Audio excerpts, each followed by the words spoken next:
इति मधुरम मधुराक्षरम आरुह्य कविता शाखां वंदे वाल्मीकिकोकिलं निगमकल्पतरोर्गलितं फलं शुकमुखादमृतद्रव संयुतं पिबत भागवतं रसमालयं मुहुरहो रसिका भुवि भावुकाः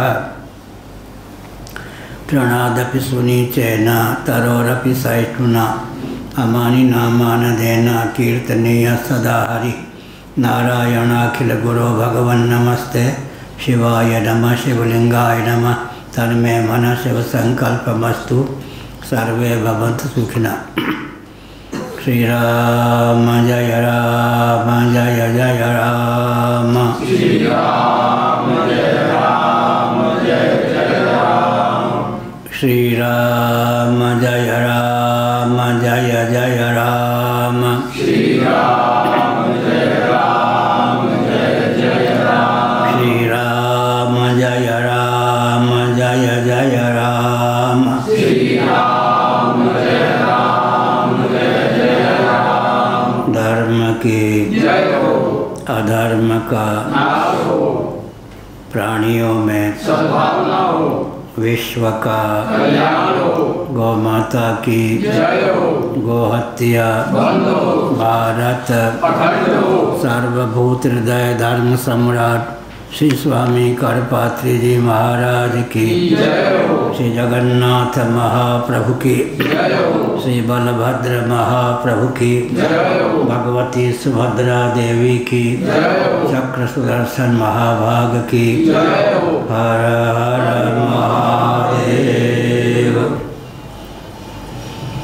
गोविंद जय जय गोपाल जय जय गोविंद जय जय गोपाल जय जय राधा रमण हरि गोविंद जय जय राधा रमण हरि गोविंद जय जय श्री कृष्ण गोविंद हरे मुरारे श्री कृष्ण गोविंद हरे मुरारे हे नाथ नारायण वासुदेव हे नाथ नारायण वासुदेव गोविंद जय जय गोपाल जय जय गोविंद जय जय गोपाल जय जय राधा रमण हरि गोविंद जय जय राधा रमण हरि गोविंद जय जय गोविंद जय जय गोपाल जय जय गोविंद जय जय गोपाल जय जय राधा रमण हरि गोविंद जय जय रमण हरि गोविंद जय जय गोविंद जय जय गोपाल जय जय गोविंद जय जय गोपाल जय जय राधा रमण हरि गोविंद जय जय राधा रमण हरि गोविंद जय जय श्री वृंदावन बिहारी लाल की जय। ब्रह्मसूत्र 2:1-29 भामती नारायण कल नहीं हुआ था। अच्छा नोदयति ननु नैव इति परिहरति 607 पृष्ठ 2:1-29 भामती मिल गया। नोदयति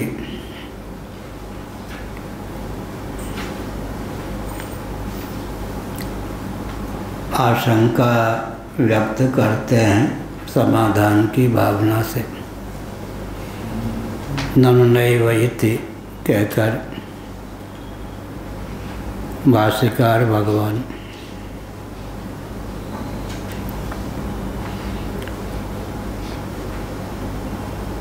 चौथी पंक्ति में ननु नैव तैर्निरवयवं प्रधानम अभ्युपगम्यते, इस प्रकार जो सांख्यवादी हैं वे प्रकृति प्रधान या व्यक्त को जगत का उपादान कारण मानते हैं। प्रकारांतर से विचार करने पर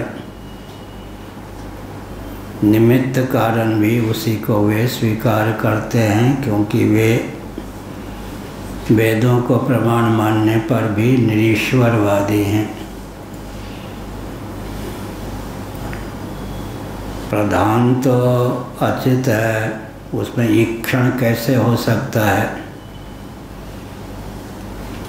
गीता में सत्वात् संजायते ज्ञानम 14वां अध्याय,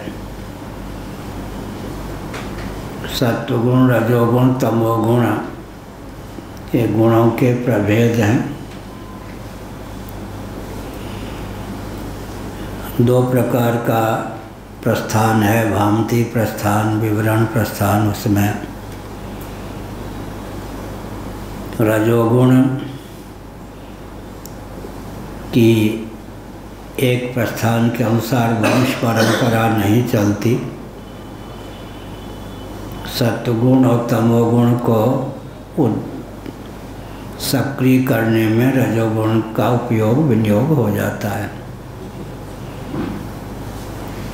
एक प्रक्रिया यह है कि सत्वगुण रजोगुण तमोगुण की वंश परंपरा चलती है। सात्विक राजस तामस तीनों प्रकार के कार्य होते हैं, तीनों प्रकार के आम भी होते हैं। सात्विक आम को ही वैकारिक आम ही वेदांत प्रस्थान में कहते हैं। मेरठ में था जादूगर वाला बाग कृष्ण बौद्ध दंडी आश्रम में, बहुत साल पहले की बात। एक सूटेड बूटेड लगभग 40 साल के व्यक्ति आए, वो हमारी हमसे कहा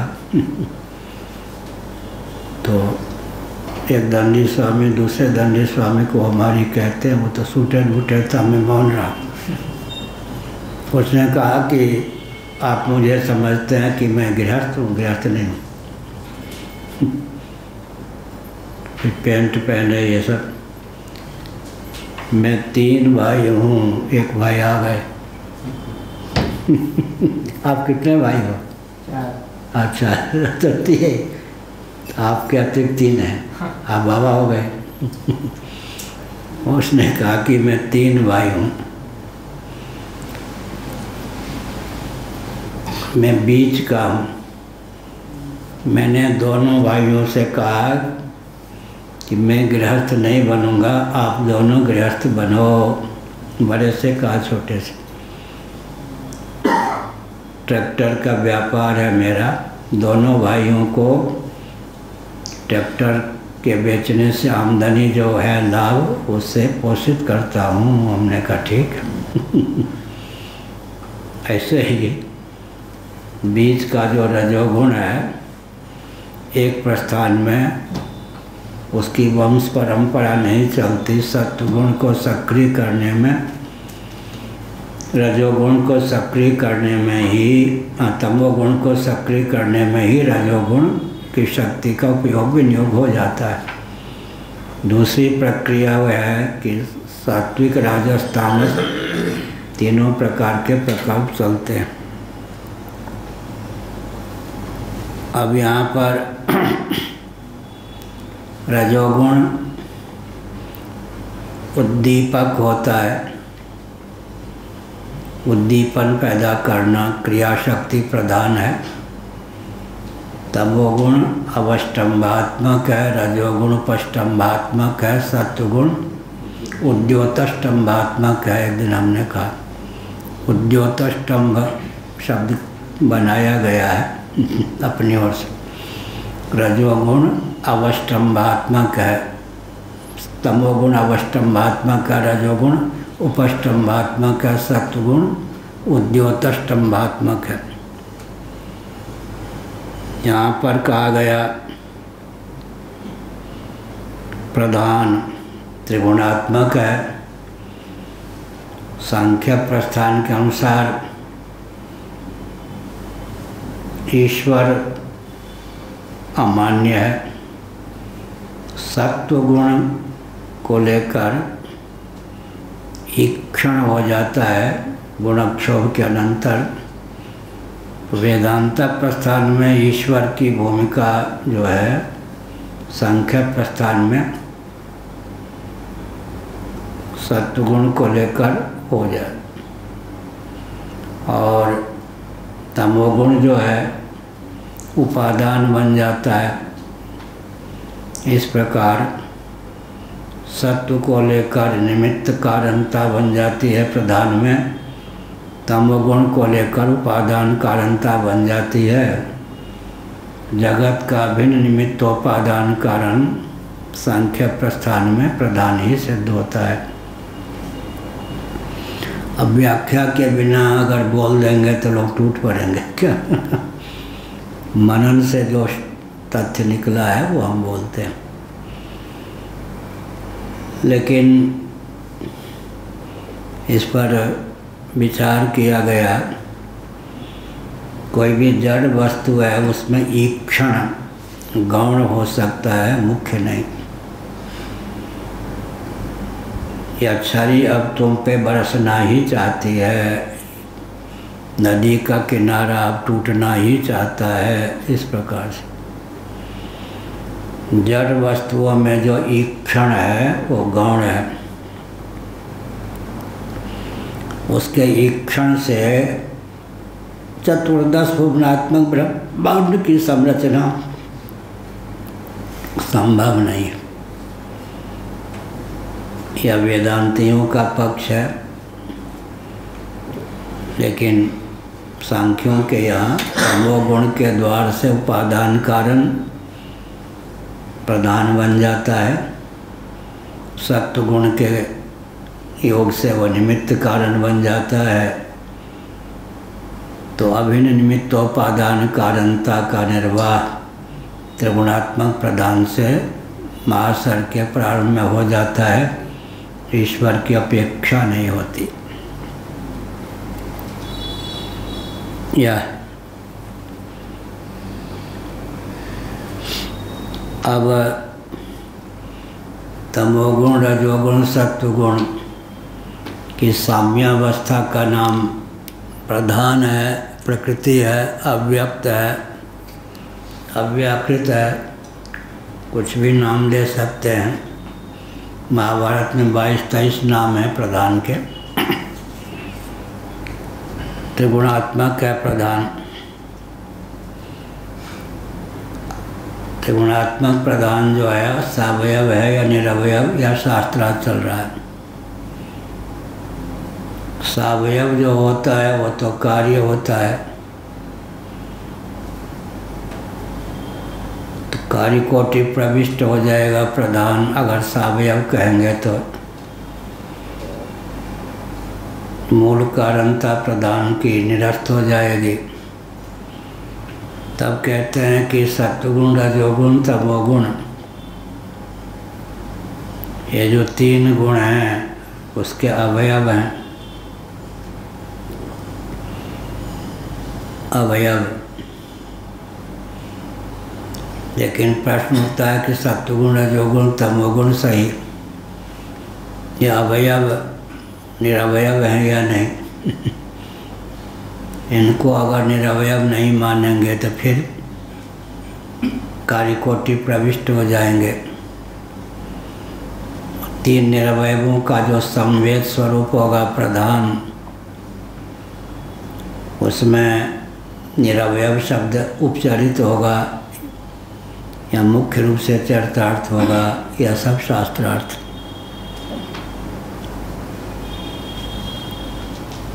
इस ढंग से अध्ययन करने पर आजकल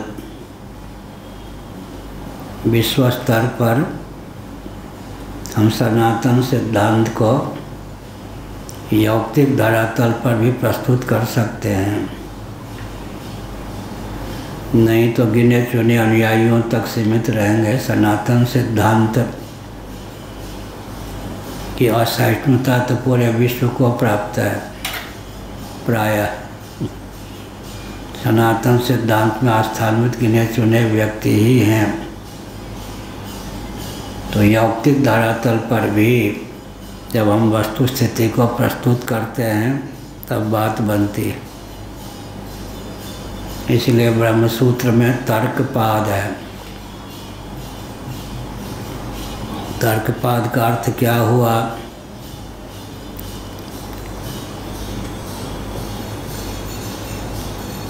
जो वेदों को प्रमाण नहीं मानते,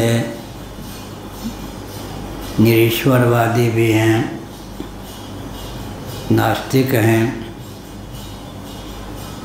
उनके सम्मुख वेदों की पंक्ति को प्रस्तुत करेंगे या भगवद गीता इत्यादि वैदिक वाङ्मय के अंतर्गत जो शास्त्र हैं उनकी पंक्तियों को प्रस्तुत करेंगे, वो बेखट के उस पर तीर चला देंगे। नैयायिक वैशेषिक इत्यादि जो हैं वो कहते हैं तर्कणा शक्ति रूप बाण का श्रुति रूप गाय पर मैं प्रयोग करूं, हम करें तो कैसे करें, नहीं कर सकते। वहाँ लज्जित होकर नतमस्तक हो जाते। इसलिए जब वेदों को प्रमाण न मानने वाले केवल तर्कणा शक्ति के बल पर अपने भावों को व्यक्त करने वाले हैं, उनके सामने क्या हो? वैदिक सिद्धांत को मनोगत रखें। वैदिक सिद्धांत के आधार पर युक्तियों का आलंबन लेकर, आगमिक तर्क का आलंबन लेकर उनके पक्ष को निरस्त कर दें, वो चौंक जाएंगे। हमारी युक्तियों को काटने की क्षमता तुम्हारी युक्तियों में सिद्ध हो गई, तो आप बताइए कि आपकी युक्तियाँ इतना प्रबल क्यों? तब धीरे से कहें जिससे परहेज करते हैं आप, उसी के कारण हम आगमिक तर्क को आपके सामने प्रस्तुत कर आपको पराजित कर चुके। इसलिए श्रोतव्य के साथ साथ मंतव्य भी है, निधिध्यासितव्य भी है। श्रुति के प्रधानता से श्रवण होता है, युक्ति की प्रधानता, लेकिन आगम के अविरुद्ध अनागमिक तर्कणा शक्ति नहीं, आगमिक तर्क के द्वारा मनन होता है। श्रुत और मत जो तथ्य है, सिद्धांत है, उसमें मनोनिवेश, उसका ध्यान, तदाकार वृत्ति का प्रवाह निधिध्यासन है। श्रवण मनन निधिध्यासन के द्वारा वास्तव वस्तु का प्रकाश होता है, तब व्यक्ति का कल्याण होता है। आत्मा व अरे श्रोतव्य मंतव्य निधिध्यासितव्य, द्रष्टव्य पहले है, लेकिन वो फल रूप है। साधन के रूप में श्रोतव्य मंतव्य निधिध्यासितव्य, तब दर्शन, दर्शन माने यथावत बोध, आत्म तत्व जैसा है तदनुरूप ही उसको जानना, यही दर्शन है। दृश्य तो नहीं है, दृश्य प्रपंच से अतिक्रांत है वह। यह का परिहरति नैवं जातीय के न इति, इस प्रकार के जो वचन हैं उनके द्वारा इस तथ्य की सिद्धि नहीं होती।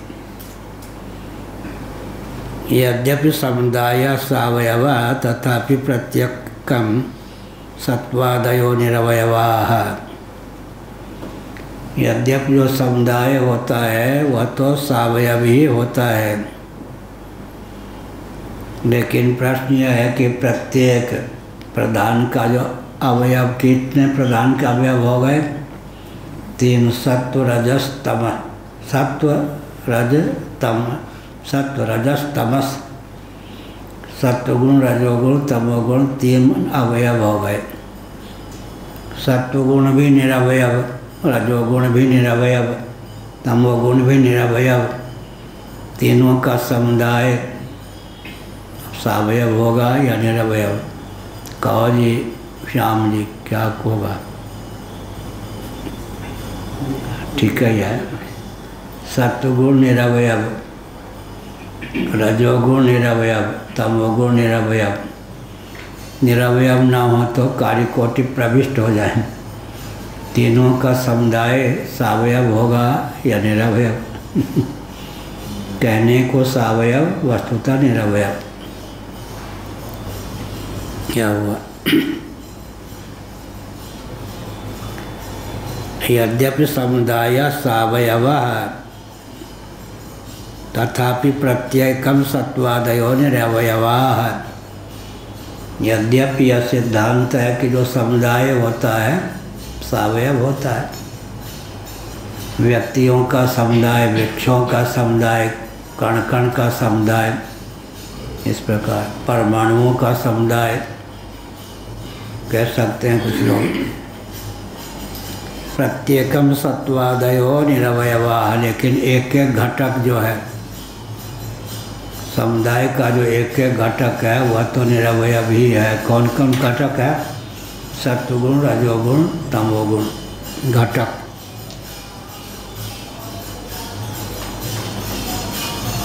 सत्वगुण, रजोगुण, तमोगुण या घटक, 3 घटक हैं। तीनों घटक के योग से क्या हो गया? प्रधान की निष्पत्ति हो गई।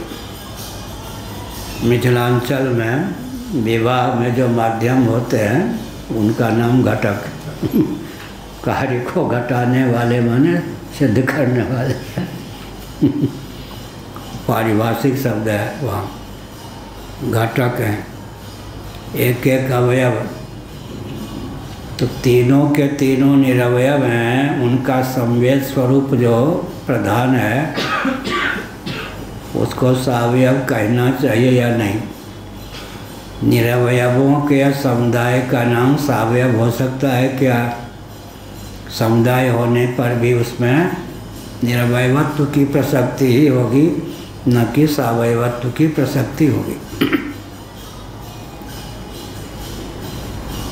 प्रत्येकम सत्वादयो निरवयवाः न हि अस्ति संभव सत्वमात्रम परिणमते न रजस।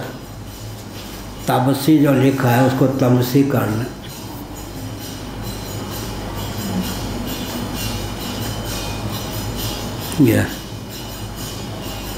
न हि अस्ति संभव सत्वमात्रम परिणमते न रजस्तमसो इति।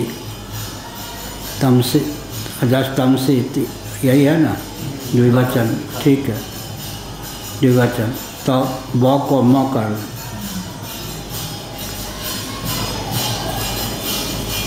केवल सत्वगुण परिणाम को प्राप्त हो जाए ऐसा भी नहीं कहे।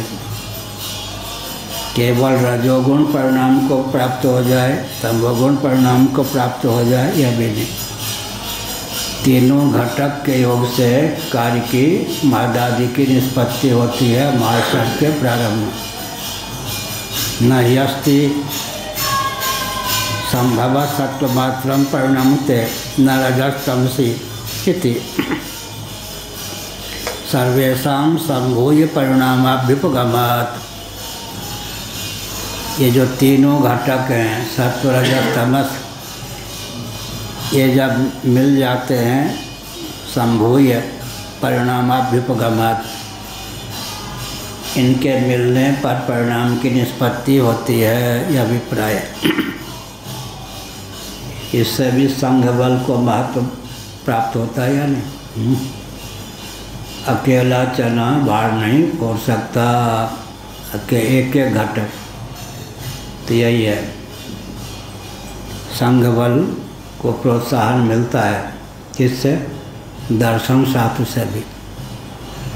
एक एक व्यक्ति जो काम नहीं कर सकता मिल कर के वो काम संपादन कर सकता है।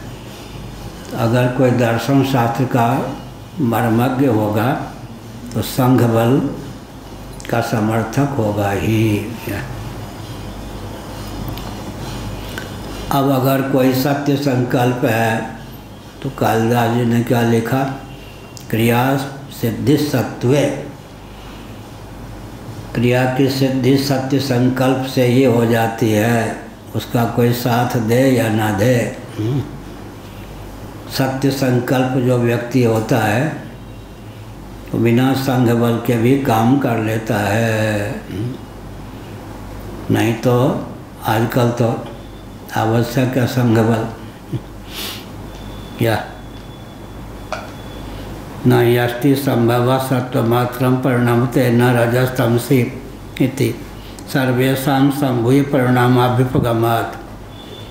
सत्वगुण रजोगुण तमोगुण तीनों जब मिल जाते हैं तो महदादि कार्यों की निष्पत्ति होती है, परिणाम का संपादन होता है। इस दृष्टि से भी संघ बल आवश्यक। कलयुग में विशेषकर संघे शक्ति कलौ युगे, कलयुग में संघ बल, कलयुग में चंडी और विनायक की उपासना शीघ्र सफल होती है। चंडी भगवती ये दुर्गा जी, हाँ दिखाई दो, और विनायक गणेश जी। क्यों? निशेष देवगण शक्ति समूह मूर्तियाँ। अब प्रश्न उठता है किसी व्यक्ति की अभिव्यक्ति हुई, अगर वो एक दिखता है उसके साथ संघ बल है या नहीं, उसे संघ मानना चाहिए या नहीं। दुर्गा सप्तशती आदि में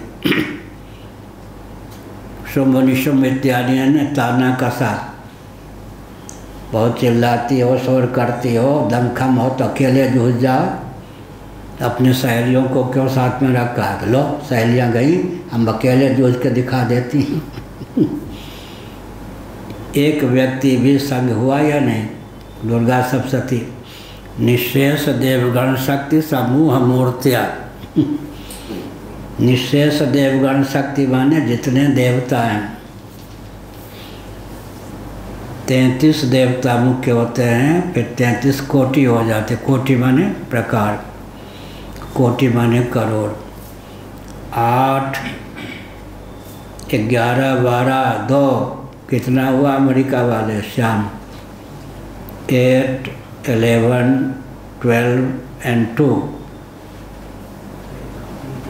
हाँ कठिन काम है। 26, हाँ 26, 8, 11, 12, 1, 8, 11, 12 1, 8, 9, नहीं तो 8, 11, 12 कितने हो गए? 32, 8, 11, 12, 2 कितने हो गए? लो हैं 33।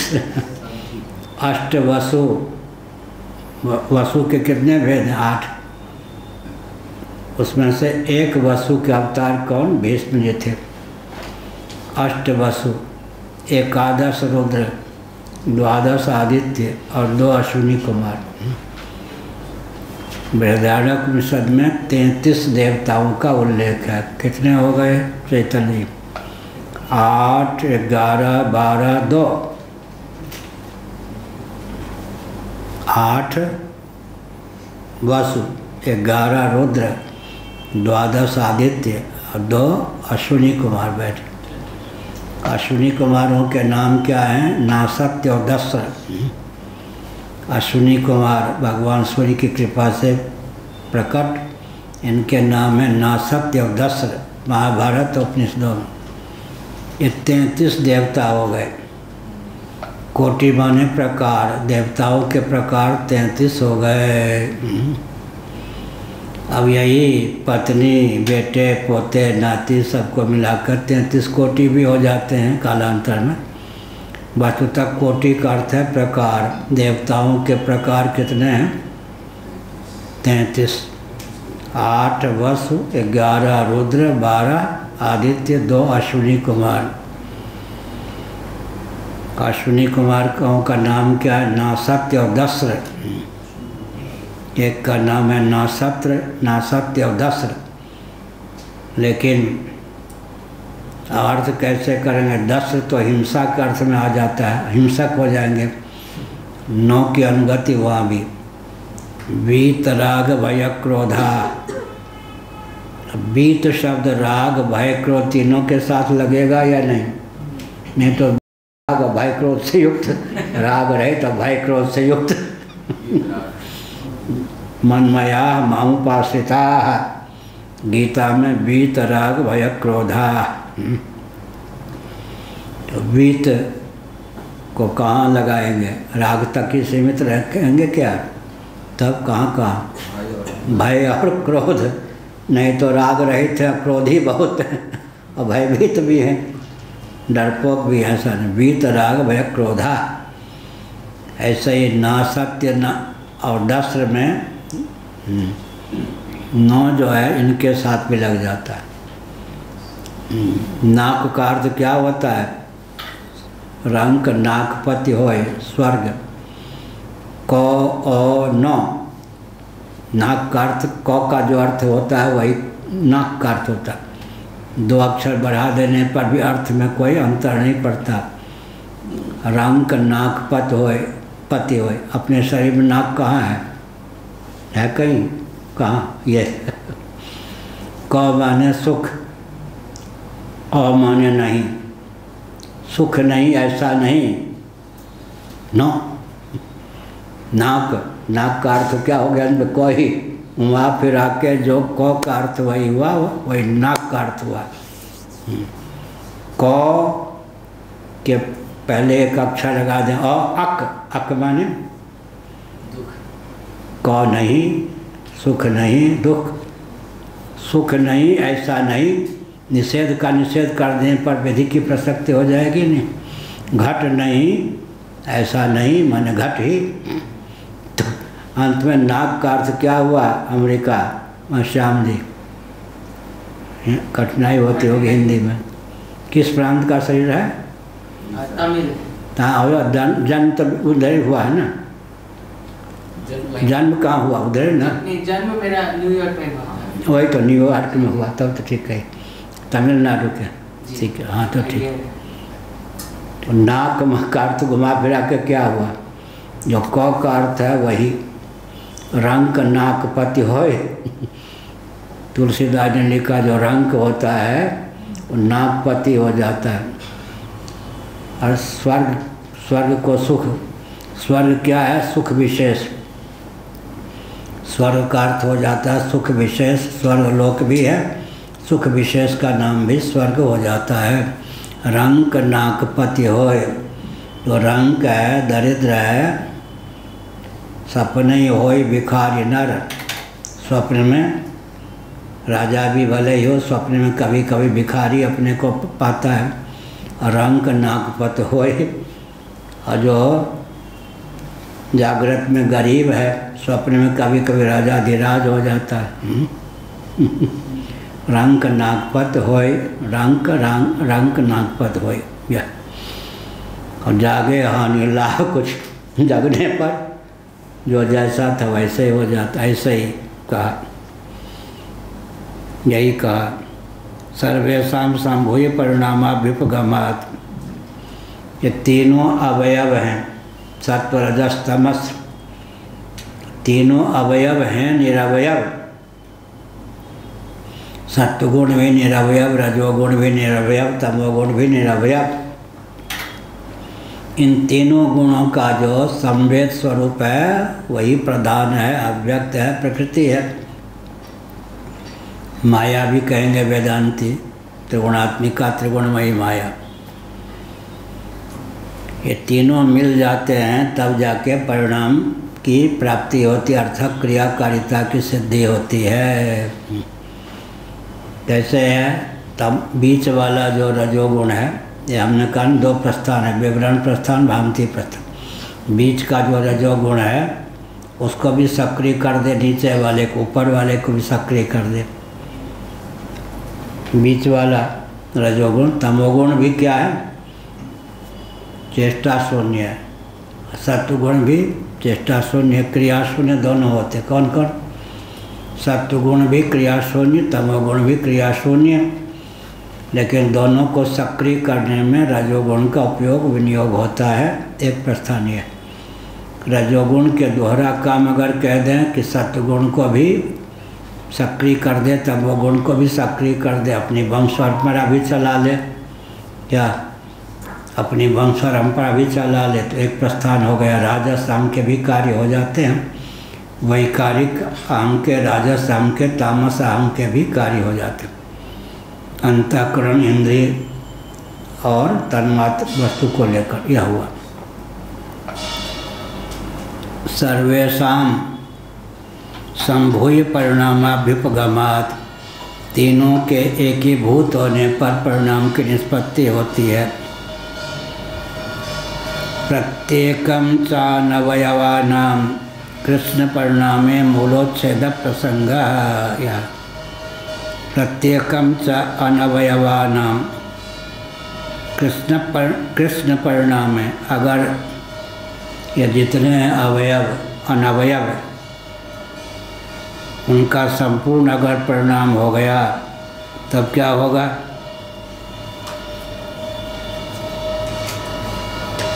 तो फिर सबका उच्छेद ही हो जाएगा। ऐसा कभी संभव नहीं है कि अकेला निरवयव सत्वगुण परिणाम को प्राप्त हो, या रजोगुण परिणत हो, या तमोगुण परिणत हो। तीनों मिलकर ही किसी कार्य के संपादक निष्पादक होते हैं, कार्य के रूप में परिणत होते हैं, जैसा कि ईश्वर कृष्ण ने सांख्य कार्य का 12 में कहा है।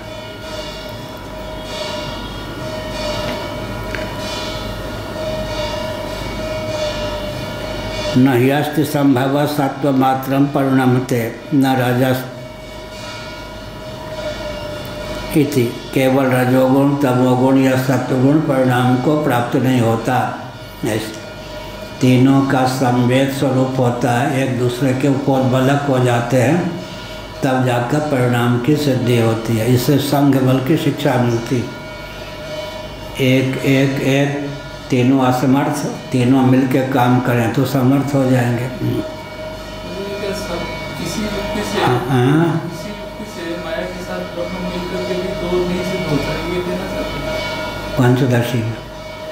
पंचदशी नामक ग्रंथ है, आपको मालूम ही है। उसमें एक नियम निर्धारित किया विद्यानंद स्वामी जी ने। कोई भी शक्ति होती है, अपने आश्रय शक्तिमान या शक्त को अपनी विद्यमानता से जहाँ सदुति करने में समर्थ नहीं होती, वहाँ अपने कार्यों को लेकर भी अपने आश्रय शक्तिमान को सदुति करने में समर्थ नहीं होती।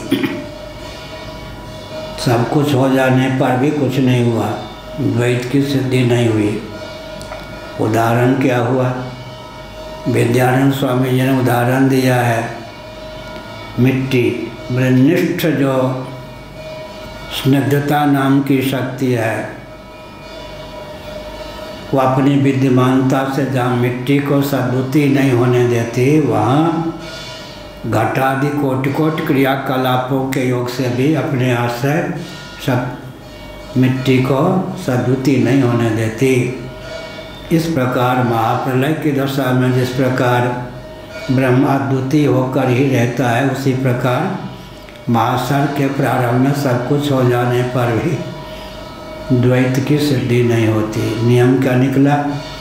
कोई भी शक्ति अपने आश्रय शक्तिमान या शक्त को अपनी विद्यमानता से जहाँ सदुति करने में समर्थ नहीं होती, वहाँ अपने कोटि कोटि क्रियाकलापों के योग से भी, कार्यों के योग से भी अपने आश्रय शक्तिमान या शक्त को सदुति नहीं होने देती। जैसे कि ब्रह्मनिष्ठ स्निग्धता नाम की शक्ति अपनी विद्यमानता से अपने आश्रय मृत्तिका को सदुति नहीं होने देती, वहाँ घटादि कोटि कोटि क्रियाकलापों के योग से भी अपने आश्रय मृतिका को सद्बुद्धि नहीं होने देती। इतना यहाँ से वहाँ तक वाक्य हो गया नहीं।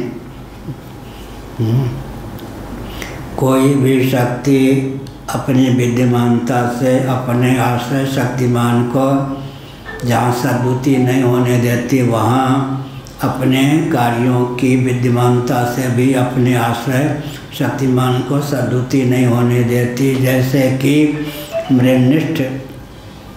मृनिष्ठ जो स्निग्धता नाम की शक्ति है, वो अपनी विद्यमानता से अपने आश्रय मिट्टी को सद्बुद्धि नहीं होने देती।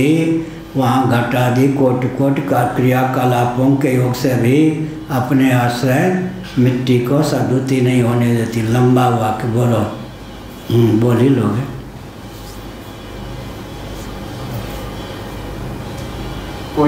कोई भी शक्ति अपनी विद्यमानता से अपने आश्रय शक्तिमान को सद्वितीय नहीं होने देती और अपने कोटि कोटि कार्यों से भी अपने आश्रय शक्तिमान को सद्वितीय नहीं होने देती। जैसे मृनिष्ठ स्निग्धता नाम की शक्ति है, वह अपने आश्रय मृत्तिका को सद्वितीय नहीं होने देती और अपने घटादि कार्यों की विद्यमानता से भी अपने आश्रय मृत्तिका को सद्वितीय नहीं होने देती। बहुत अच्छा। तो सब कुछ बन भी गया, कुछ नहीं बना, द्वैत का आधार नहीं हुआ, ये विशेषता हुई ना। शक्ति की क्या चमत्कृति हुई? ये राम जी हुआ अब आया, कुछ नहीं। शक्ति की विशेषता क्या हुई? शक्तिमान ब्रह्म को क्या है? शक्तिमान ब्रह्म को अपनी विद्यमानता से भी सद्बुद्धि नहीं होने दिया। और आकाश, वायु, तेज, जल, पृथ्वी, स्थावर जंगम प्राणी, पार्थिव प्रपंच, इन सब की विद्यमानता से भी दास कबीरा जतन त्योरी ज्यों के त्यों धरदिनी चदरिया हो जाए ना। सब कुछ बनाने पर भी द्वैत की सिद्धि नहीं होती। यह अद्वैत, द्वैत के रहने पर भी अद्वितीय ही रहता है ब्रह्म, क्योंकि शक्ति की यह लोकोत्तर चमत्कृति है। सर्वेषां संभूय परिणामाभ्युपगमात्, ये बढ़िया। इसलिए कहा गया अकेला चना भार नहीं फोड़ता। सर्वेषां संभूय परिणामाभ्युपगमात्, सबके मिल जाने पर परिणाम के का अभ्युपगम है, माने अभ्युपगम है स्वीकृति है। बढ़िया हुआ है ना। तो दर्शन पढ़ने वाला जो है वो व्यवहार में संगठन से बैठ जाओ। केला जो लाए हो वही पालो, मौन रहो। लेकिन कोई भी शक्ति, कोई भी जो है शक्ति अपने विद्यमानता से अपने कारण को जहाँ सद्बुद्धि नहीं होने देती, वहाँ अपने कार्यों के योग से भी सद्बुद्धि नहीं होने। जैसे कि मैं उसको पहले फल दे दो भाई, एक फल दे दो तो मौन रहेगा। हाँ, तो हमने क्या कहा? कोई भी शक्ति अपनी विद्यमानता से अपने आश्रय शक्तिमान को या शक्त को जहाँ सद्बुद्धि नहीं होने देती, वहाँ अपने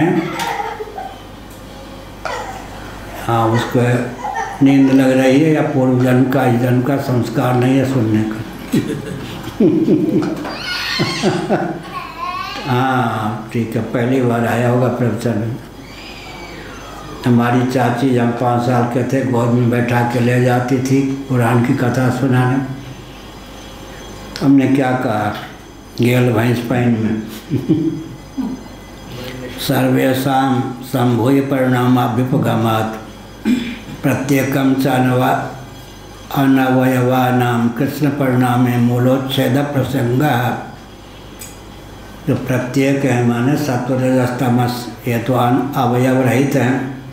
इनका अगर समग्र परिणाम हो जाए तो मूलोच्छेद ही हो जाएगा, कारण शेष ही नहीं रहेगा।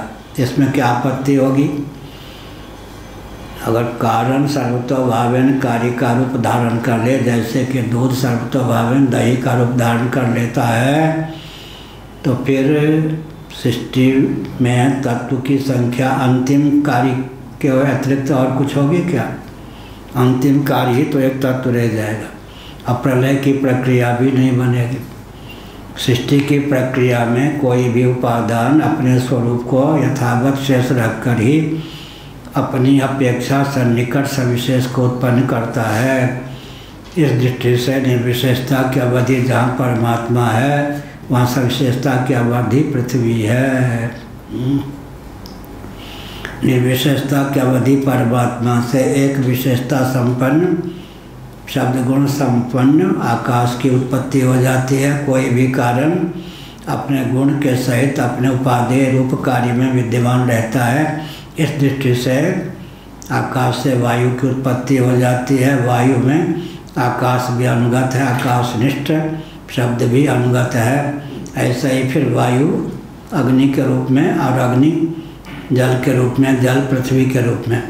अगर यह क्रम चलता ही रहे तो क्या होगा? कहीं अंत ही नहीं होगा।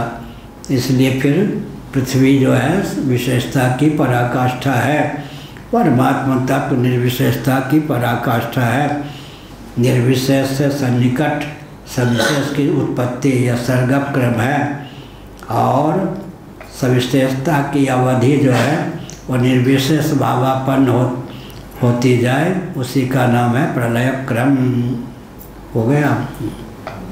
से एक चीज लगता है जैसे क्या सांख्यों के यहाँ भी ये गुणों का परिणाम भी माने के नहीं तो गुणों का विवर्त मानना पड़ेगा। सांख्यों के यहाँ भी विवर्त गर्भित शब्द हमने रखा है।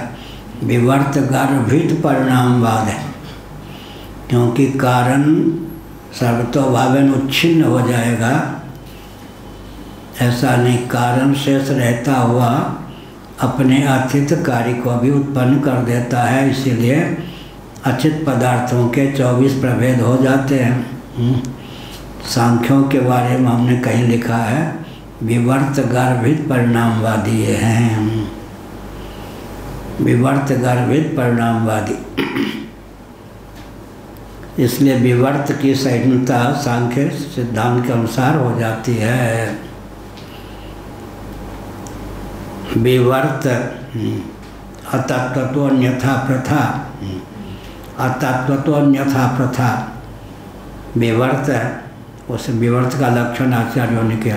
अतत्वतो अन्यथा प्रथा, तात्विक नहीं, अन्यथा जो प्रतीति अन्यथा प्रथा अतत्वता उसी का नाम विवर्त। अतत्वतो अन्यथा प्रथा परिणाम का लक्षण नहीं है, विवर्त का लक्षण है। अतत्वता अन्यथा प्रथा का नाम है विवर्त। क्या कहा?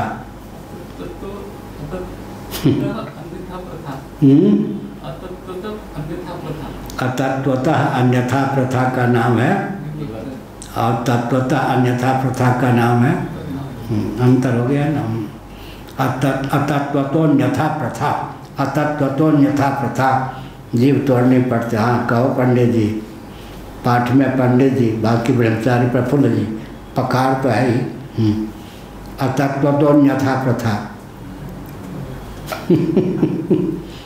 अतत्वतो अन्यथा प्रथा। हाँ ठीक, अन्यथा प्रथा तो है लेकिन तत्वता नहीं।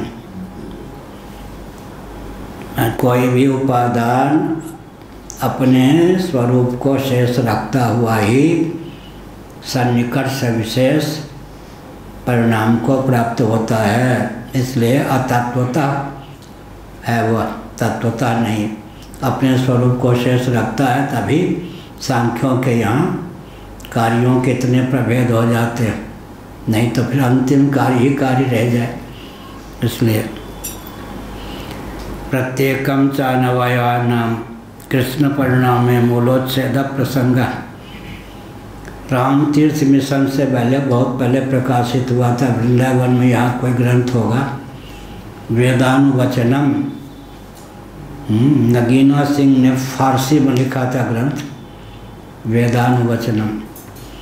तो स्वामी राम तीर्थ को वह ग्रंथ बहुत पसंद था। स्वामी राम तीर्थ ब्राह्मण कुल के थे, उनके शिष्य नारायण स्वामी जी कायस्थ कुल के थे। स्वामी रामतीर्थ जी की प्रेरणा से नारायण स्वामी जी ने उसका हिंदी अनुवाद किया। वृंदावन में संभव तो ग्रंथ रहा होगा हमारे पास। कौन सा ग्रंथ? वेदानुवचनम, बहुत बढ़िया ग्रंथ है। नवीना सिंह स्वामी रामतीर्थ ने उस ग्रंथ की बहुत प्रशंसा की है। लखनऊ में जो रामतीर्थ लीग है मिशन, उसमें वो ग्रंथ बहुत प्रयास करने पर मिला था। प्रत्येकम च नवयवानां कृष्ण परिणामे मूलोच्छेद प्रसंग। जो अनवयव अगर परिणाम हो जाए,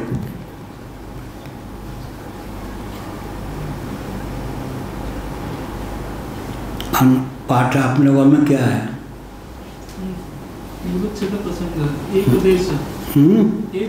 उससे पहले नहीं, प्रत्येकम के आगे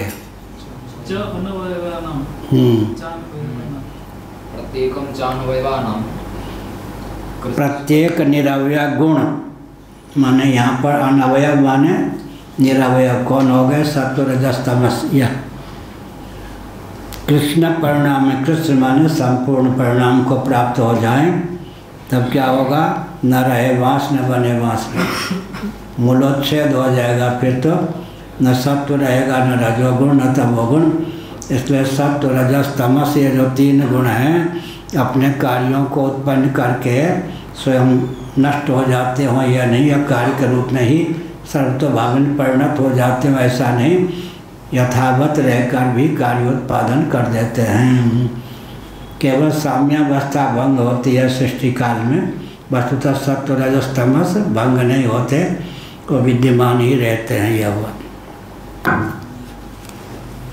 एक जैसे परिणाम में वह अवयवत्वम अनिष्टम प्रसज्येत। अब कहते हैं आधा मुर्गी खाने को, आधा बच्चा देने को।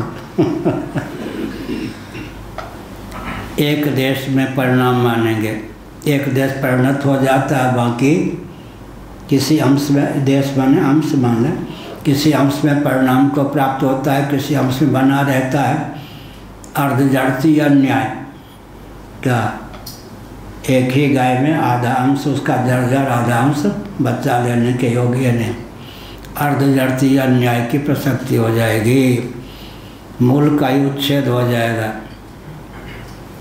कृष्ण माने संपूर्ण परिणाम को प्राप्त हो गया, कुछ कारण बचा ही नहीं, तो मूलोच्छेद ही हो जाएगा। आंशिक परिणाम को प्राप्त हुआ तो फिर क्या हो जाएगा? अवयवत्व सावयवत्व की सिद्धि हो जाएगी।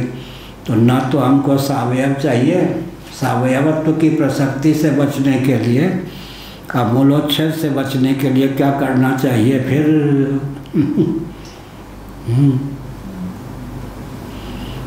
अपने अस्तित्व को बनाए भी रखे, अपने अतिरिक्त कार्य को उत्पन्न भी कर दे। यह हुआ, यही हुआ ना, और कोई रास्ता नहीं।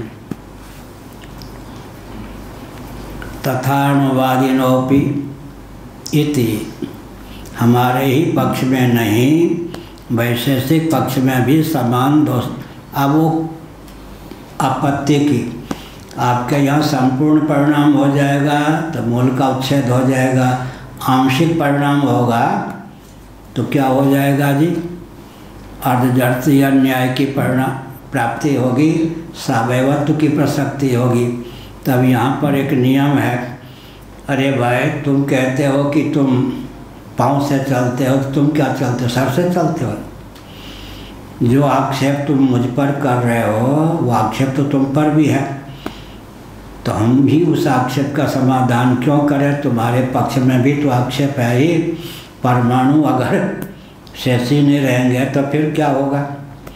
परमाणु अपने स्वरूप को बनाए रखकर अगर भणकादि के कार्य के संपादक बनेंगे तो तुम्हारे यहाँ जो वाचो युक्ति है, हमारे यहाँ भी वह वाचो युक्ति त्रिगुण को लेकर सधी सकती है। अपने पक्ष को निर्दोष, हमारे पक्ष को सदोष कहते हो, जबकि समान आक्षेप दोनों जगह प्राप्त है। यह भी प्राप्त। इसका मतलब तो ये होता है कि जो परमाणुवादी है वो भी विशेष नाम के गुण को लेकर के जो बोलते हैं, तो वो भी विवर्त ही सिद्ध होगा। तो माया और कोई चारा नहीं है क्या, और कोई उपाय नहीं। नान्या पंथा विद्यते अनाया, क्या और कोई उपाय नहीं। परमाणुओं का पूंजीभूत स्वरूप निरवय पदार्थ अगर किसी भी मात्रा में मिल जाए या समवेत हो जाए तो दृष्टिगोचर होंगे क्या। एक एक बाल दूर से दिखाई नहीं पड़ता, लेकिन एक एक बाल नज़दीक से दिखाई पड़ सकता है। तो बालों का पूंजीभूत स्वरूप सर पर आया तो दृष्टिगोचर हो जाता है। एक एक वृक्ष दृष्टिगोचरता से युक्त है तो वृक्षों का समुदाय वन वृक्ष क्या हो जाता है, दृष्टिगोचर हो जाता है। इसी प्रकार से जब प्रत्येक परमाणु अतीन्द्रिय है तो परमाणुओं का पूंजीभूत स्वरूप इंद्रिय गोचर कैसे हो जाए। कितने वाद हैं दर्शन साथ में। पूंजी संयोगवाद, परमाणुओं का पूंजीभूत स्वरूप बौद्धागम, संयोगवाद, फिर आरम्भवाद, फिर परिणामवाद, फिर विवर्तवाद। संयोगवाद बौद्धों के यहाँ परमाणुओं का पूंजीभूत स्वरूप यह, फिर कौन सा हो गया नैयायिक वैशेषिकों का, सांख्यों का, योगियों का परिणामवाद, वेदांतियों का विवर्तवाद। दर्शन शास्त्र में ये चार ही बात चलते। कौन कौन? संयोगवाद, फिर आरम्भवाद, फिर परिणामवाद, फिर विवर्तवाद। वेदांती भी पहले सत्य सैकता की क्रमिक अभिव्यक्ति की भावना से ब्रह्म का परिणाम जगत है ऐसा ही मानते हैं। परिणाम की सैकता हो जाने पर फिर कहते हैं वास्तुतः विवर्त ही जगत है। विवर्त विरुद्ध रूप में वर्त नामन यथावत रहते हुए भी अन्य रूप में परिलक्षित होना। जैसे रज्जु का सर्प के रूप में, सुक्ति का रजत के रूप में। रजत माने चांदी।